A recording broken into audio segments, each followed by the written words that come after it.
వచ్చుచున్నాడు, క్రియ ఫలితాన్ని తెచ్చుచున్నాడు. ప్రభువు త్వరగా వచ్చుచున్నాడు, క్రియ ఫలితాన్ని తెచ్చుచున్నాడు. ప్రభువు రాక కొరకు కనిపెట్టుచున్నావా, సిద్ధపాటు కలిగి ఎదురు చూచుచున్నావా? ప్రభువు రాక కొరకు కనిపెట్టుచున్నావా, సిద్ధపాటు కలిగి ఎదురు చూచుచున్నావా? పరిశుద్ధముగా నిర్దోషముగా సత్క్రియలను పూర్తి చేసి సిద్ధముగా ఉన్నావా? పరిశుద్ధముగా నిర్దోషముగా సత్క్రియలను పూర్తి చేసి సిద్ధముగా ఉన్నావా?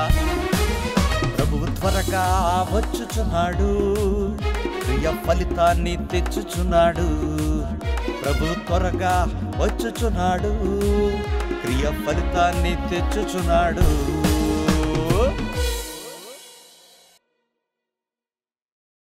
సిద్ధపాటు అనే కార్యక్రమానికి నా ప్రియులైన సహోదరి సహోదరులారా, మీ అందరికీ నా హృదయపూర్వకమైనటువంటి స్వాగతమును తెలియజేయుచున్నాను. ఈ కార్యక్రమం ద్వారా ప్రభువు రాకడకు మనం అంతా కూడా సిద్ధపడు నిమిత్తము అనేకమైనటువంటి దేవుని జ్ఞాన సంగతులను పరిశుద్ధ గ్రంథం నుండి మనం నేర్చుకుంటున్నాం. ఆ క్రమంలో ఈరోజు కూడా పరిశుద్ధ దేవుని యొక్క కృపను బట్టి మహోన్నతుని విద్యను మనం అభ్యసిద్దాం. ప్రపంచ దేశాలలో నేడు మనకు ప్రపంచ పటంపై కనిపిస్తున్నటువంటి దేశాలలో అనేక దేశాలు ఒకానొక పరిస్థితులలో దాస్యత్వంలో ఉండి స్వాతంత్ర్యాన్ని తెచ్చుకున్నటువంటి దేశాలుగా పిలువబడుతున్నాయి. అంటే ఒక ప్రాంతం దేశముగా మనుగడ కొనసాగించుచున్నది. ఒక ఐడెంటిటీ ఒక దేశానికి లభించింది అంటే ఆ దేశం స్వతంత్ర ప్రతిపత్తి కలిగినటువంటి దేశం. అంటే స్వతంత్రంగా ఆ దేశంలో ఉన్న ప్రజల నిమిత్తం నిర్ణయాలు తీసుకోవచ్చు. ఇంకనూ స్వాతంత్ర్యం కోసం పోరాడుతున్నటువంటి అనేక ప్రాంతాలు భూమి మీద మనకు నేటికీ కనిపిస్తూనే ఉన్నాయి. ఒకనాడు బానిసత్వం, నేడు స్వాతంత్ర్యం కలిగి ఉన్నటువంటి దేశాలు ఒక విషయాన్ని జాగ్రత్తగా ఆలోచనలో ఉంచుకోవాలి. ఆ దేశాలలో ఉన్నటువంటి ప్రజలంతా కూడా స్వాతంత్ర్యం విషయమై దేవుని జ్ఞానాన్ని నేర్చుకోవాలి. ప్రపంచంలో ఉన్నటువంటి ప్రజలందరూ కూడా మొట్టమొదట ప్రాథమికంగా తెలుసుకోవలసినటువంటి సంగతి ఏంటంటే, స్వాతంత్ర్యం అనేది ఆత్మకు కూడా మనం సంపాదించుకోవాలి. ఆత్మ అనగా మనమే. ఒక మనిషిగా మనం లోకంలో జీవిస్తున్నప్పుడు మనం ఏ దేశంలో నివసిస్తున్నా, స్వాతంత్ర్యం కలిగిన దేశంలో నివసిస్తున్నా, ఇంకా స్వాతంత్ర్యం కోసం పోరాడుతున్నటువంటి ప్రాంతంలో మనం జీవిస్తున్నా, మనము ఆత్మకు స్వాతంత్ర్యాన్ని సంపాదించుకోవాలనేటువంటి విషయం ప్రధానమైనది. ఒక మనిషిగా మనం భూమి మీద జీవిస్తున్నప్పుడు మనము స్వాతంత్ర్యంలో జీవించాలి. మనం నివసిస్తున్నటువంటి దేశానికి స్వాతంత్ర్యం ఉంటే సరిపోదు. మనం నివసిస్తున్నటువంటి దేశానికి స్వాతంత్ర్యంతో పాటుగా మనకు కూడా స్వాతంత్ర్యం ఉండాలి. మనిషిగా మనకు కూడా స్వాతంత్ర్యం ఉండాలి. మనిషిగా మనకు స్వాతంత్ర్యం అంటే అర్థం ఏంటి అని ఒకవేళ మీరు నన్ను అడిగితే, ఈరోజు మన మీద ప్రభుత్వం చేయుచున్నటువంటి ఎన్నో దుష్ట శక్తులు మనకు కనిపిస్తున్నాయి. మనలను తమ అదుపులోకి తీసుకుంటున్నాయి. మనిషిగా మన జీవితాన్ని వాటి అదుపులోనికి తీసుకుంటున్నాయి. అప్పుడు అది బానిసత్వమే అవుతుంది, దాసత్వమే అవుతుంది. అటువంటి బ్రతుకులో నుండి మనకు మనముగా నిర్ణయం తీసుకోగలిగేటువంటి జీవితంలోనికి, స్వాతంత్ర్యం కలిగిన జీవితంలోనికి మనం రావాలి. ఈ విషయాన్ని దైవ జ్ఞాన గ్రంథం చాలా విపులంగా స్పష్టంగా తెలియజేయుచున్నది. మనుషులుగా మీరు ఆయా దేశాలలో, ఆయా రాజ్యాలలో జీవిస్తున్నా, మీరున్న దేశాలకు, మీరున్న రాజ్యాలకు స్వాతంత్ర్యం ఉన్నా, మనిషిగా మీకు స్వాతంత్ర్యం ఉందా అని దేవుడు అడుగుతున్నాడు. మనిషిగా మీకు స్వాతంత్ర్యం ఉందా?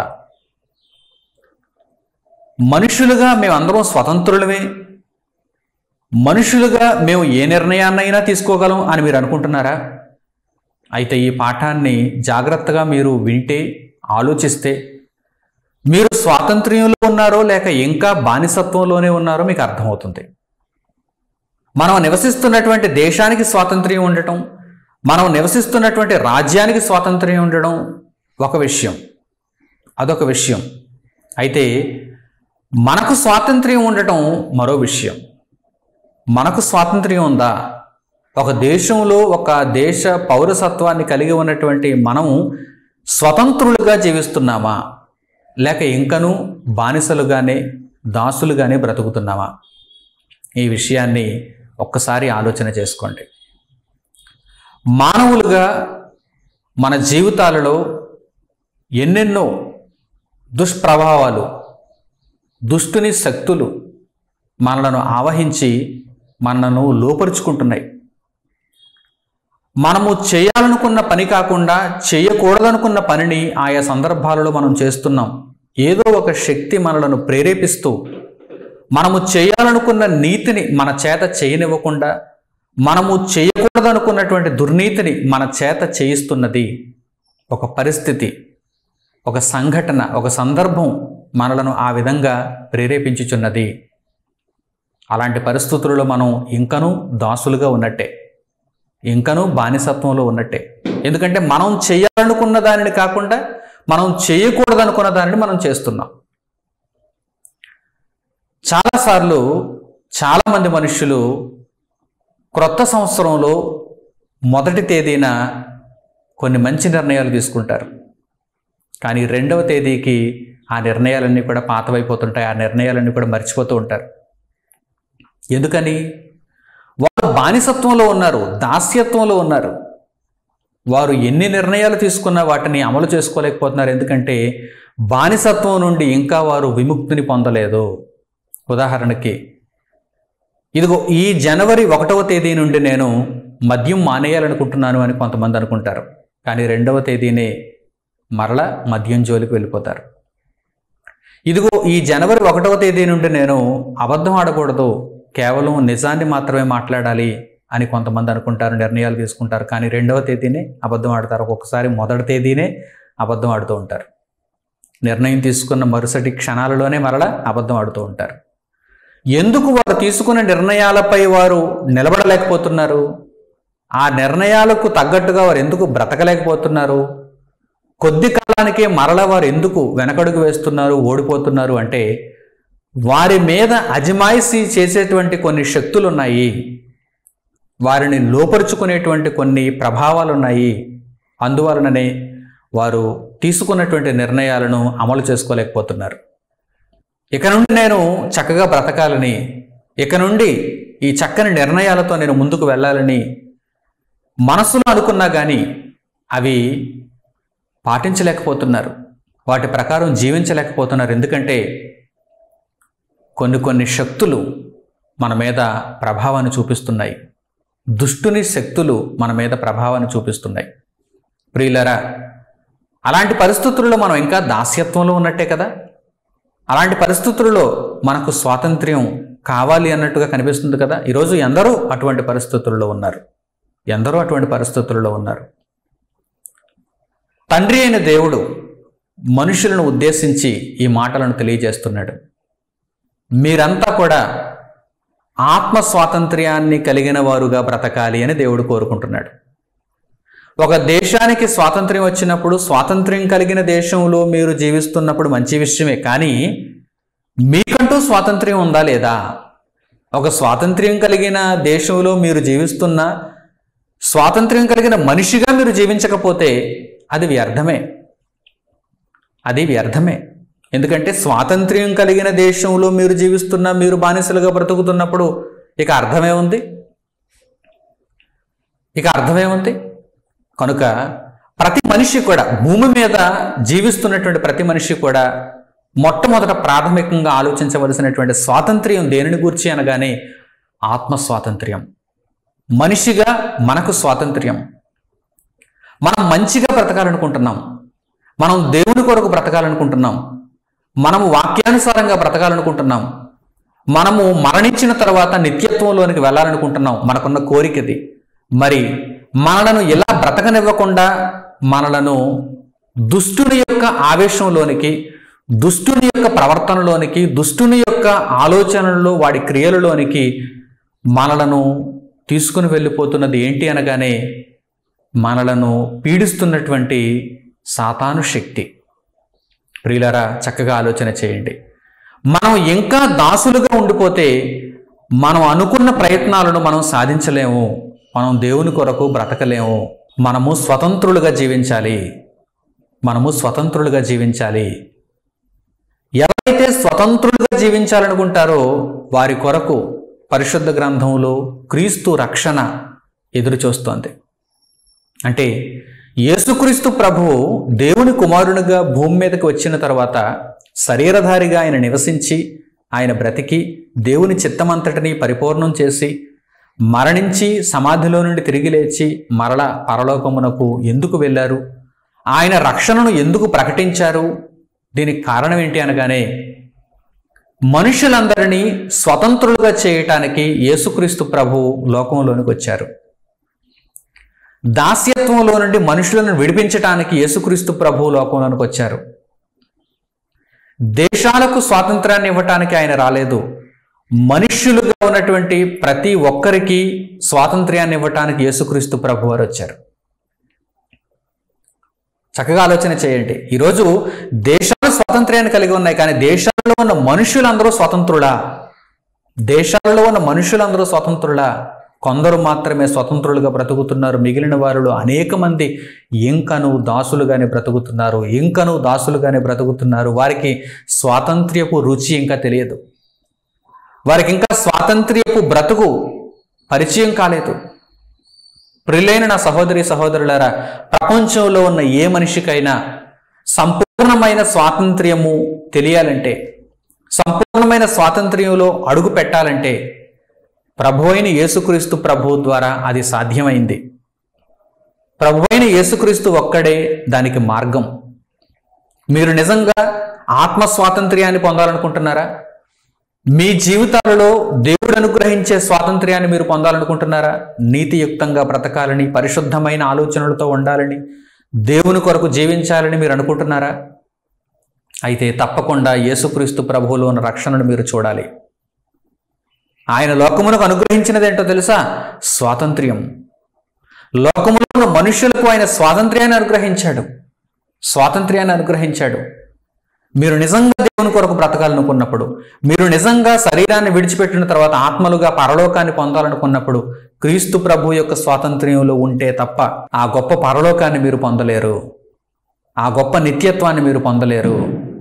అపొస్తలుడైన పౌలు గారు గలతీయులకు రాసిన పత్రిక 4వ అధ్యాయము 30-31 వచనాలు మరియు 5వ అధ్యాయము 1వ వచనం, ఈ వాక్య భాగాన్ని మనం చూడగలిగితే ఈ విషయాలు మనకు స్పష్టంగా అర్థమవుతాయి. అపొస్తలుడైన పౌలు గారు గలతీయులకు రాసిన పత్రిక 4వ అధ్యాయము 30-31 వచనాలు, 5వ అధ్యాయము 1వ వచనం చూడండి.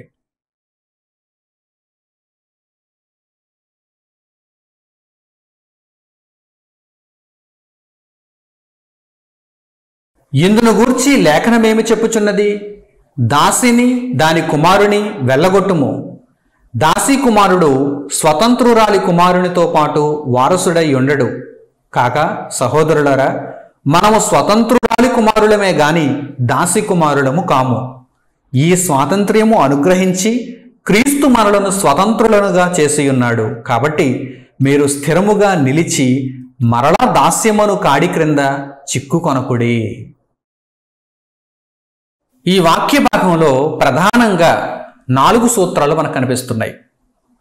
గలతీయులకు పౌలు గారు రాసిన పత్రిక 4వ అధ్యాయం 30-31 వచనాలు, 5వ అధ్యాయం 1వ వచనంలో మనకు ప్రధానంగా 4 సూత్రాలు కనిపిస్తున్నాయి. మొదటి సూత్రం ఏంటో తెలుసా? దాసిని దాని కుమారుని వెళ్ళగొట్టుము. దాసిని దాని కుమారుని వెళ్ళగొట్టుము. దాసిని దాని కుమారుని వెళ్ళగొట్టుట అనగా యేసుక్రీస్తు ప్రభువును రక్షకునిగా మన జీవితాలలోనికి ఆహ్వానించుట. యేసుక్రీస్తు యేసుక్రీస్తు ప్రభు మన జీవితాలలోనికి ఎప్పుడైతే ప్రవేశిస్తారో, ఆయన వాక్యం మన జీవితాలలో ఎప్పుడైతే ప్రతిఫలిస్తుందో, దాసి దాని కుమారుడు వెళ్ళగొట్టబడతారు. అంటే మనలో దాస్యత్వపు లక్షణాలన్నీ కూడా వెళ్ళిపోతాయి. దాస్యం చేసేటువంటి జీవితం మనలో నుండి తొలగింపబడుతుంది.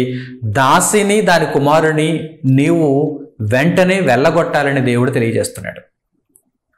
ఒకరు స్వతంత్రులుగా బ్రతకాలంటే దాస్యపు జీవితాన్ని వెళ్ళగొట్టాలి. ఒక దేశానికైనా మీరు ఆలోచన చేయండి.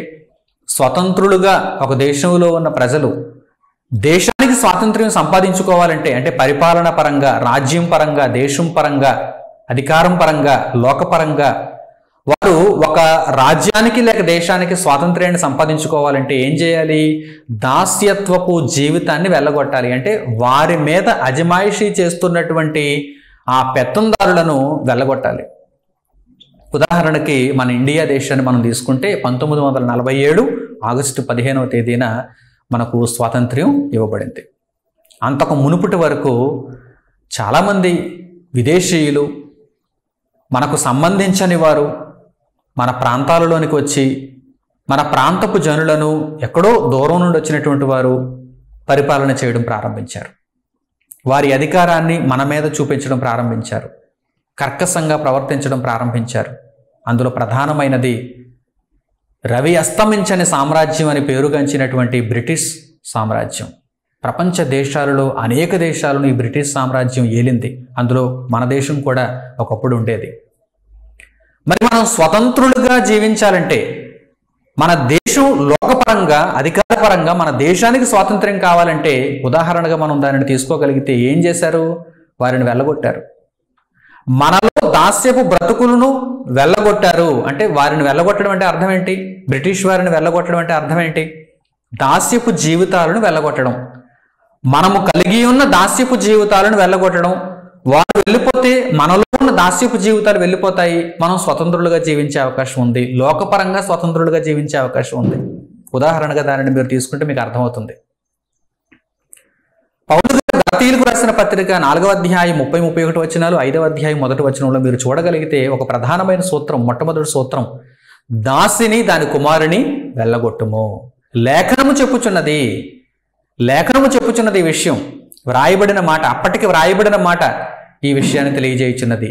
ఎప్పుడు వ్రాయబడింది, ఎక్కడ వ్రాయబడింది, ఏ సందర్భంలో ఇది జరిగింది, లేఖనముగా ఎప్పుడు వ్రాయబడింది అని మనం ఆలోచన చేయగలిగితే ఆది కాండములో ఈ విషయం రాయబడింది. అబ్రహాము గారి యొక్క భార్య అయినటువంటి సారా దేవుని చిత్తమును బట్టి పరిశుద్ధాత్మ ప్రేరణతో ఒక గొప్ప విషయాన్ని ఆనాడు తెలియజేస్తుంది. ఆది కాండం 21వ అధ్యాయం 10వ వచనంలో మనం చూడగలిగితే ఈ లేఖన భాగం మనకు అక్కడ కనిపిస్తుంది.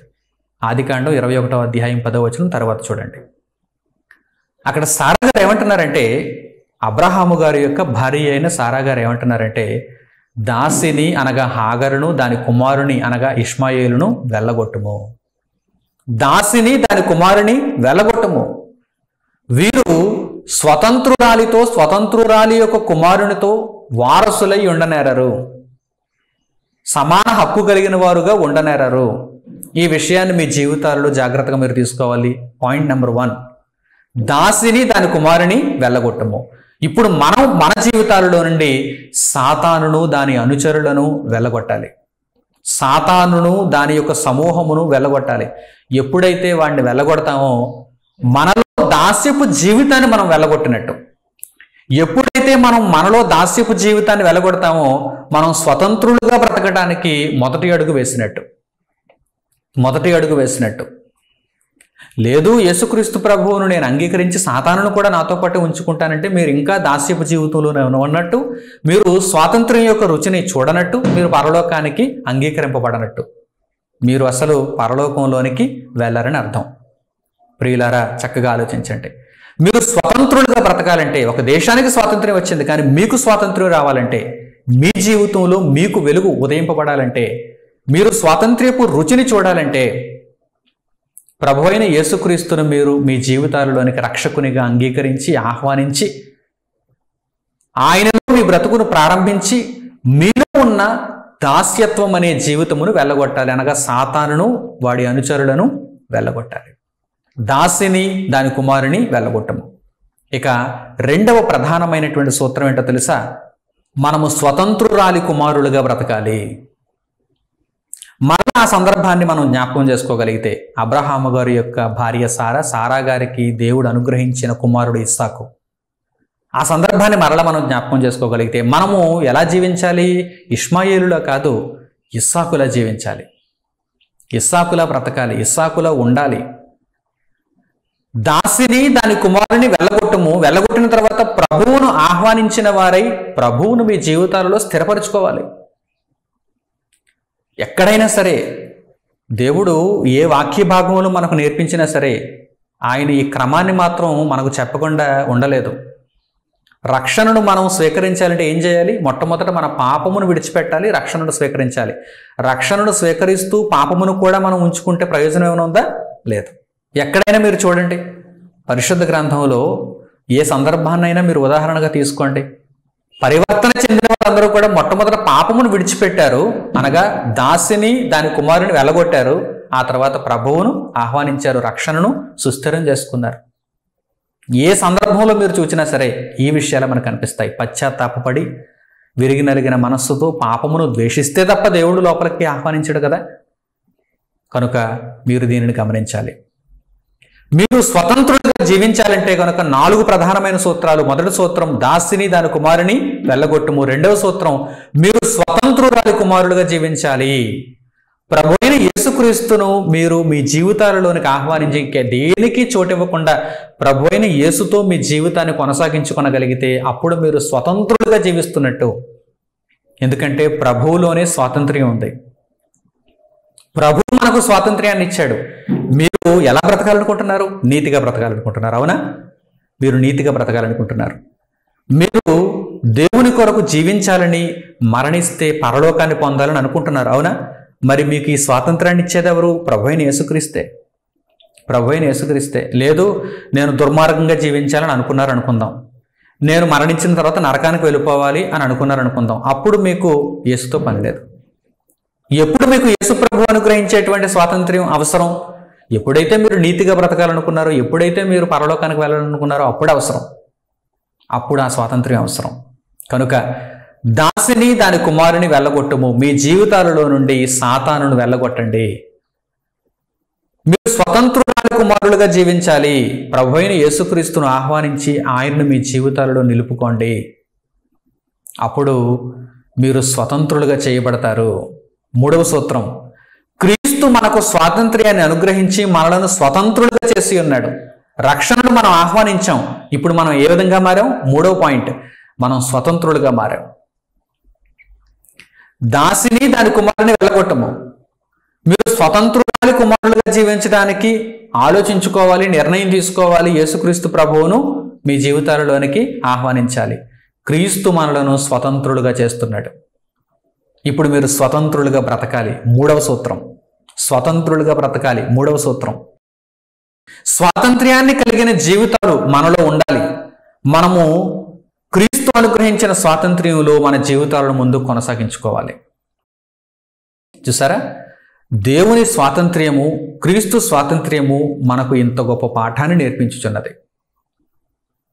చక్కగా ఆలోచిస్తున్నారా? దాసిని దాని కుమారుని అనగా సాతానును వెళ్ళగొట్టాలి. స్వతంత్రురాలి కుమారులుగా మనం జీవించడానికి అడుగులు ముందుకు వేయాలి. ఆ నిర్ణయం తీసుకోవాలి. స్వతంత్రురాలి కుమారులుగా మనం జీవించాలి. క్రీస్తు మనలను స్వతంత్రులుగా చేసి ఉన్నాడు.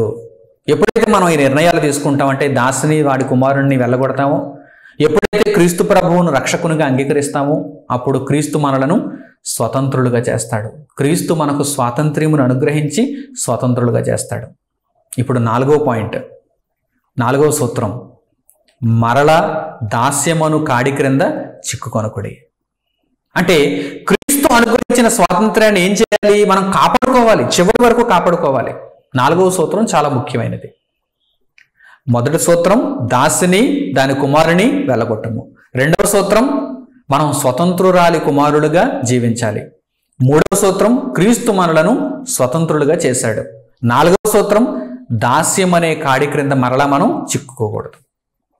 మనం స్వతంత్రులుగా జీవిస్తున్నప్పుడు, క్రీస్తు ప్రభువును మన జీవితాలలోనికి ఆహ్వానించి క్రీస్తు ప్రభువు కొరకు మనం బ్రతుకుతున్నప్పుడు, ఆయన అనుగ్రహించిన స్వాతంత్ర్యంలో మనం జీవిస్తున్నప్పుడు మరలా దాస్యమను కాడి క్రింద చిక్కుకుంటే దేవుడు మనకు అనుగ్రహించిన స్వాతంత్ర్యం ఏమైపోయినట్టు? మన చేజేతులారా మనమే మరలా కోల్పోయినట్టు, మన జీవితాన్ని మనమే పాడు చేసుకున్నట్టు. మరలా దాస్యం అనే కాడి క్రింద చిక్కోకూడదు.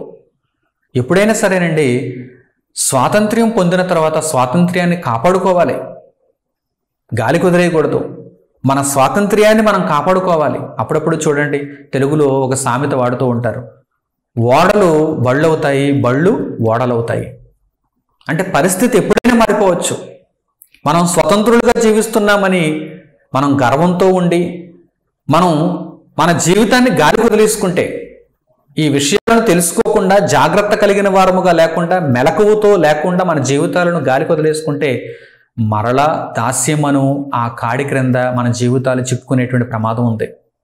కనుక ఈ విషయంలో మనం చాలా జాగరూకత కలిగిన వారముగా ఉండాలి, మెలకువ కలిగిన వారముగా ఉండాలి.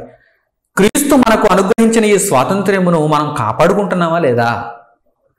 కన్ను మూస్తే పరలోకపు ఫలాన్ని మనం పొందటానికి అటువంటి బ్రతుకును కలిగి ఉండి మనం జీవిస్తున్నామా లేదా? పరమందున్న తండ్రి చేత ఆమోదింపబడి జీవగ్రంథమందు మన పేరును స్థిరముగా నిలుపుకుంటున్నామా లేదా? ఈ విషయాన్ని ఎల్లప్పుడూ జ్ఞాపకంలో ఉంచుకోవాలి. మన ఓడ బండి అవ్వకూడదు. మన బండి ఓడవ్వాలి తప్ప మన ఓడ బండి అవ్వకూడదు. దాస్యము నుండి స్వతంత్రం అవ్వాలి తప్ప స్వతంత్రులుగా ఉన్నటువంటి పరిస్థితుల్లో నుండి దాసులుగా మాత్రం మనం మారకూడదు. ఇదే ప్రభు మనకు అనుగ్రహించే స్వాతంత్ర్యపు పాఠం. స్వాతంత్ర్యపు పాఠం. ఈ దేశాలు, ప్రపంచంలో మనకు కనిపిస్తున్నటువంటి దేశాలు స్వాతంత్ర్యాన్ని కలిగి ఉన్నాయి. ఇంకా అనేక ప్రాంతాలు స్వాతంత్ర్యం కోసం పోరాడుతున్నాయి. దాస్యంలో ఉంటే ఆ బాధ వర్ణనాతీతం. మరి మనుషులుగా ప్రపంచంలో కోట్లాది మంది మనుషులు దాస్యంలోనే జీవిస్తున్నారు. పాపం అనే దాస్యంలో జీవిస్తున్నారు. సాతాను దాస్యంలో జీవిస్తున్నారు. దుష్టత్వం అనే దాస్యంలో జీవిస్తున్నారు. అనేకమైనటువంటి దుష్ట లక్షణాలు, ఈరోజు సాతాను యొక్క దుర్గుణాలు ఇన్ని అని కాదు, అనేకమైనటువంటి దుష్ట లక్షణాలు ఈరోజు మనుషులను ఆవహిస్తున్నాయి. మనుషులు ఎంతటి దుష్ప్రవర్తనలో ఉన్నారో మనుషులుగా ప్రతి ఒక్కరికి తెలుసు కదా. ఈరోజు మనిషికి ప్రధానమైన శత్రువు ప్రకృతిలో ఉన్న ఏదో ఒక జీవో, లేకపోతే జంతువో, లేకపోతే ఏదో శక్తో కాదండి. మనిషికి ప్రధానమైన శత్రువు మనిషిగానే మారిపోయాడు. మనిషికి ప్రధానమైన శత్రువు మనిషే. ఎక్కడైనా ఒక వస్తువును మనిషి పారేసుకున్నాడు అనుకోండి, జంతువు తీసుకెళ్ళిపోతుందా, పక్షి తీసుకెళ్ళిపోతుందా, పురుగు తీసుకెళ్ళిపోతుందా? మొట్టమొదట మనిషి తీసుకెళ్ళిపోతాడు. ఏదైనా ఒక విలువైన వస్తువును మనం ఎక్కడైనా పాడేసుకుంటే ఎవరి వల్ల ప్రమాదం ఎక్కువగా ఉంటుంది? మరలా మనం కొంత సమయం తర్వాత ఆ ప్రదేశానికి వెళ్ళి వెతికితే ఆ వస్తువు మనకు దొరకలేదు అన్నప్పుడు ఆ వస్తువుని ఎవరు తీసి ఉండొచ్చు? జంతువా, ఒక పక్ష, ఒక పురుగా? దేని మీద మనకు అనుమానం వస్తుంది? వెంటనే మనిషి మీదే. ఎవరో ఇటువైపు వచ్చి ఉంటారు, ఆ వస్తువును దొంగిలించి తీసుకుని వెళ్ళిపోయి ఉంటారు. దొరికింది కదా అని తీసుకుని వెళ్ళిపోయి ఉంటారు. అంతే తప్ప ఏదో పోలీస్ స్టేషన్లోనో లేకపోతే ఎక్కడో బజార్లోనో చెప్పి, ఎవరికైనా చెప్పి వాకపు చేసి మరలా ఇది వారికి చెందవలసినటువంటి వారికి ఇద్దాం అనేటువంటి పరిస్థితి వారిలో కనిపిస్తుందా? లేదు. జాగ్రత్తగా తీసుకుని వెళ్ళిపోయి దాన్ని అమ్మేసుకుంటారు.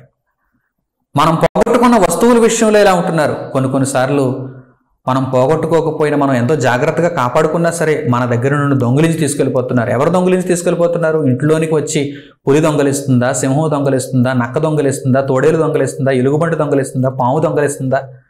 మనిషే. మనిషే. మనిషికి మనిషి వల్ల ఈరోజు ముప్పు పొంచి ఉంది. అనేక మంది మనుషులు మిగిలిన మనుషుల వలననే ఈరోజు రోగాల పాలవుతున్నారు, చచ్చిపోతున్నారు, నష్టపోతున్నారు, బాధకు గురవుతున్నారు, ఏడుస్తున్నారు. ప్రియులారా, ఈ కష్టాలన్నీ, ఈ వేదనలన్నీ మనుషులు వారంతటవే మనుష్య జాతిపై చేసుకున్నటువంటి దుర్మార్గపు పనుల వలన కదా. జాగ్రత్తగా మీరు ఈ విషయాన్ని ఆలోచన చేయాలి. ఎందుకు ఇలా జరుగుతుంది? మనుష్య జాతి అంతా కూడా తోటి మనుషులను ప్రేమిస్తూ నేను బ్రతకాలి, వారు బ్రతకాలి అని సహోదర ప్రేమను కలిగి ఉండకుండా ఒకరి మీద ఒకరు దాడి చేసుకుంటున్నటువంటి పరిస్థితి ఎందుకు కలిగింది? దైవజ్ఞానం లేక. మొట్టమొదటి కారణం దైవజ్ఞానం లేక, సాతాను వారిని ఆవహించడం వలన. సాతాను యొక్క లక్షణాలు ఈరోజు ప్రపంచ మానవులలో స్పష్టంగా కనిపిస్తున్నాయి, వేళ్ళూనుకున్నాయి. మానవ జాతిలో సాతాను యొక్క లక్షణాలు వేళ్ళూనుకున్నాయి. అంటే ప్రతి మనిషి కూడా ఈరోజు ఎందులో ఉన్నట్టు? దాస్యంలో ఉన్నట్టు. దాస్యం అనే కాడి క్రింద ఉన్నట్టు. ఈ కాడి నుండి మనలను వెలుపలికి రప్పించి మనకు స్వాతంత్ర్యమును అనుగ్రహించి జీవ మార్గంలో మనలను నడిపింపచేసేవాడే దేవుని కుమారుడైన యేసుక్రీస్తు.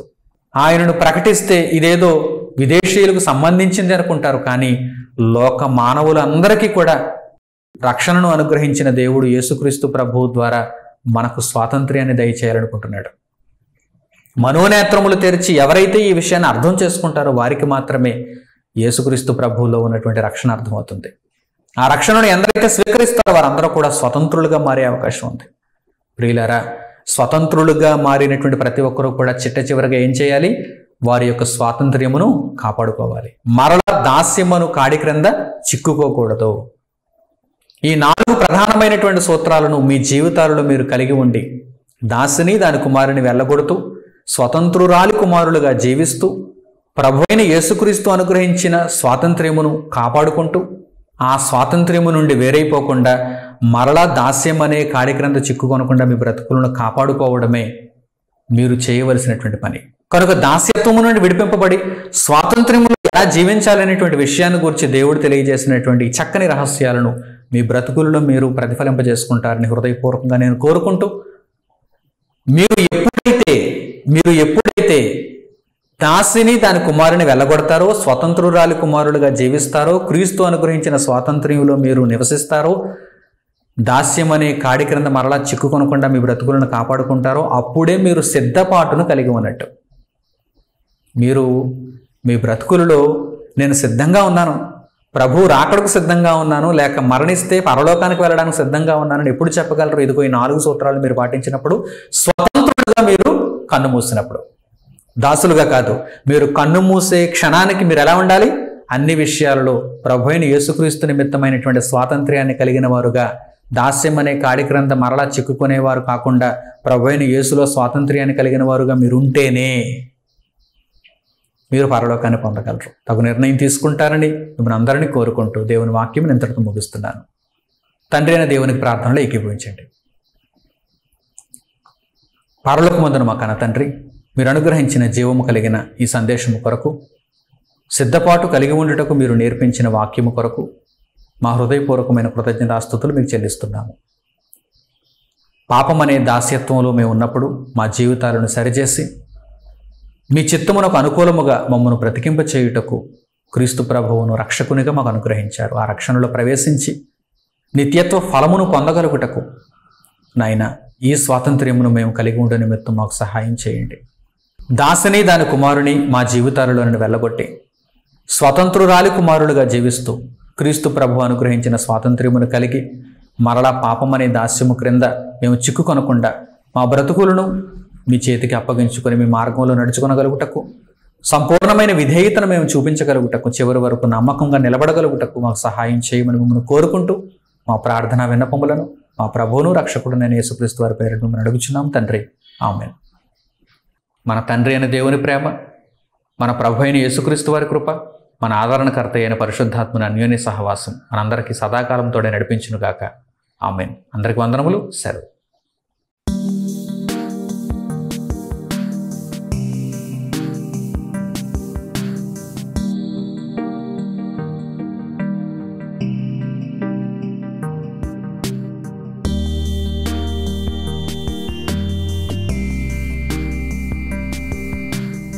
సహోదరులు మణికుమార్ గారు ప్రసంగించిన ఎన్నో ఆత్మ సంబంధమైన సంగతులను ఉచితముగా వీక్షించుటకు మా యూట్యూబ్ ఛానల్స్ ను తప్పక దర్శించండి. మా సమాచారమును ఎప్పటికప్పుడు తెలుసుకుని ఆత్మీయాభివృద్ధి నొందవలనంటే మా యూట్యూబ్ ఛానల్స్ ను సబ్స్క్రైబ్ చేసుకోండి. సత్వర నోటిఫికేషన్ల కొరకు సబ్స్క్రైబ్ బటన్ ప్రక్కనే ఉన్న బెల్ సింబల్ ను క్లిక్ చేయండి. మరిన్ని వివరములకు మీరు సంప్రదించవలసిన మా ఫోన్ నెంబర్స్ 8978414178 మరియు 83392766. ధన్యవాదములు. ఈ కార్యక్రమమును అనేక మందికి పరిచయం చేయగలరని ఆశిస్తున్నాము. ప్రభువైన యేసుక్రీస్తు పేరిట మీకు శుభములు.